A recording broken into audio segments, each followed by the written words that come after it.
देशाने लावली तरी ती कमीच पडतील.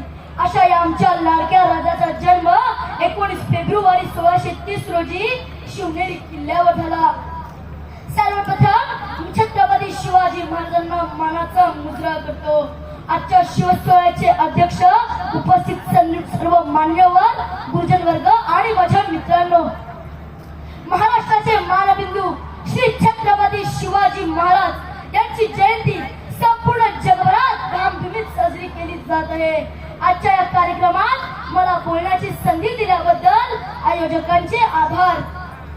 आपण महाराष्ट्राच्या उज्ज्वल इतिहासात डोकावून पाहिले तर आपल्या सहज लक्षात येईल की या भूमीवर आजपर्यंत अनेक राजांनी सत्ता प्रस्थापित केली, पण नाव जेव्हा छत्रपतींचे निघते तेव्हा आपसुकच शब्द उमटतात.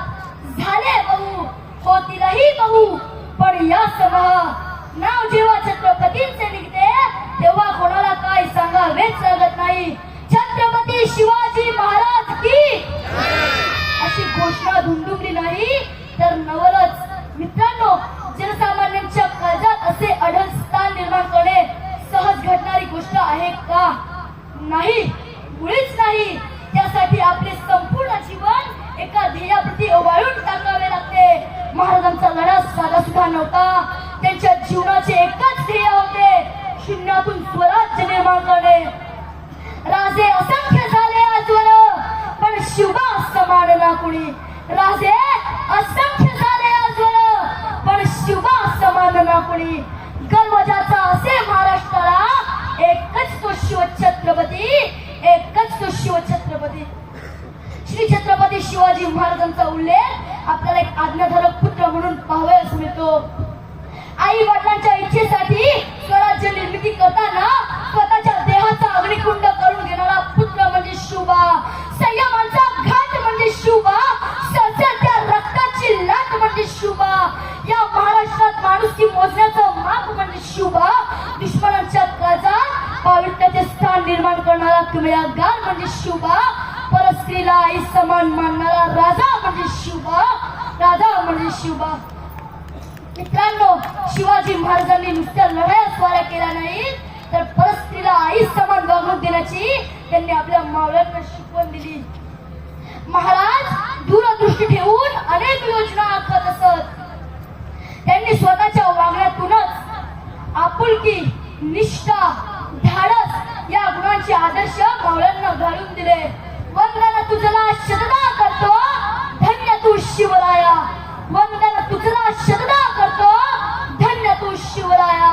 स्त्री जातीचा मान राखाया, तूच शिकविले जगाया. स्त्री जातीचा मान राखाया, तूच शिकविले जगाया.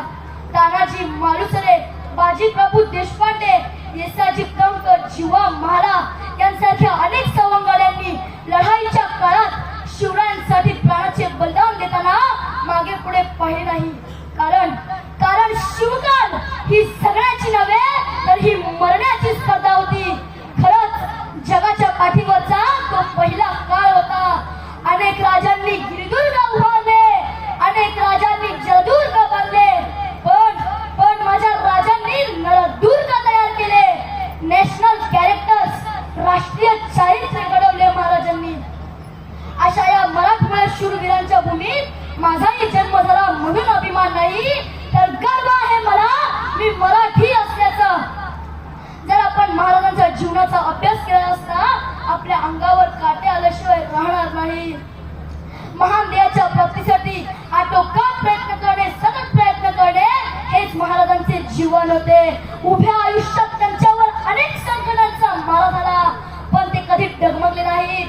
अगदी मृत्यूच्या मुखातून सुद्धा त्यांनी त्यांची सुखरूपपणे सुटका करून घेतली.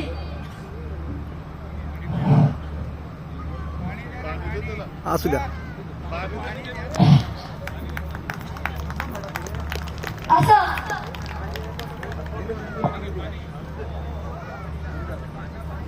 किंवा फार प्रेम करणारा आदर्श नेता, सावध नेता, हिकमती लढवय्या, दुर्जनांचा कटंकर, सज्जनांचा कैवारी असलेल्या तेजस्वी पैलूचं 3 एप्रिल 1680 रोजी निधन झालं.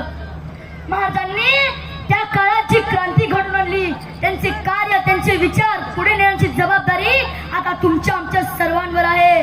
हे जर आपण करू शकलो तरच पुन्हा एकदा समाजात क्रांती घडून आल्याशिवाय राहणार नाही. म्हणूनच मी शेवटी एवढंच म्हणेन,